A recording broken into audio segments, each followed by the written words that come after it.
Nakipagkwentuhan si former 3 Division Undisputed Champion Terence Bud Crawford sa mga boxing fans sa kanyang social media. At dito nga po ay pinaunlakan niya ang kahit sino na magtanong sa kanya tungkol sa boxing. Isa sa mga natanong kay Crawford ay kung sino daw ba ang pinakamahusay ngayon sa 154-pound division. At walang pag-aalinlangan nga pong sinagot ni Crawford na ang pinakamahusay ngayon sa 154-pound division ay si WBC World Super Welterweight Champion Sebastian the Towering Inferno Fundora. Noon pa man sinasabi na ni Crawford na isang cheat code itong si Fundora. Kumbaga si Fundora daw po mga amigos yung tipong kung magkikreate ka ng boxer sa fight night, ganito katangkad ang iyong gagawin at ilalagay mo sa lower weight class. Tapos itotodo mo ang kanyang sliders. May nagtanong din kay Crawford kung sino sa tingin niya ang mananalo kina Fundora at Jaron Boots Ennis. At sa opinion nga po ni Crawford, tatalunin ni Fundora si Ennis. May nagtanong din kay Crawford kung lalabanan daw ba niya si Sebastian Fundora.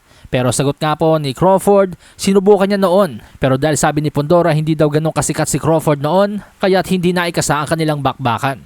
Ito yung mga panahon kung saan matapos talunin ni Fundora si Tim Tszyu sa kanilang unang laban, mas pinili po ni Fundora ang labanan si Errol Spence, laban na hindi rin po natuloy. At ang nangyari nga po dyan mga amigo, si Crawford, si Israel Madrimov na lang ang kanyang kinalaban.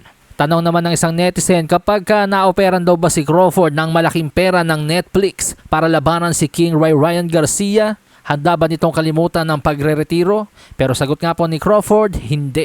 Pinagsisisihan daw ba ni Crawford na hindi sila naglaban ni Keith One-Time Thurman? Sagot ni Crawford, hindi. Anong laban daw po ang kinasasabikan makita ni Crawford sa kahit anong weight class? Sagot ni Crawford, Shakur Stevenson versus Gervonta Tank Davis. At sino naman daw sa tingin ni Crawford ang magwawagi sa bakbakang Errol Spence at Tim Tszyu?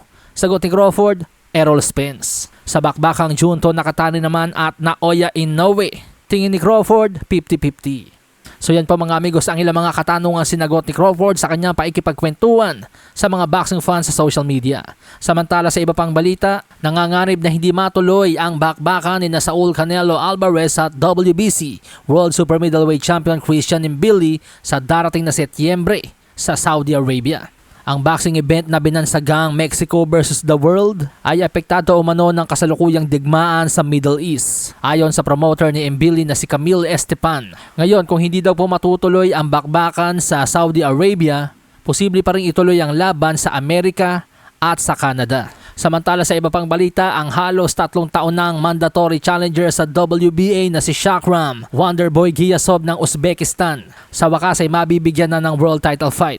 Ayon sa report ng boxing scene, nagkasundo na sina former world title challenger Jack Catterall at Shakram Giyasov para maglaban sa bakanteng WBA regular welterweight title. Undercard sa Alexander Usyk versus Rico Verhoeven sa May 23. Pero parang lugi pa rin itong si Giyasov sa nangyari dahil 3 taon siyang nag-aantay ng world title fight pero regular title lang ang maibibigay sa kanya. Imbis na tanggalan ng WBA ng title itong si Rolando Rolly Romero na ayaw dumepensa, bilang pampalubag-loob kay Giyasov, palalabanin na lang nila ito sa isang regular title bout.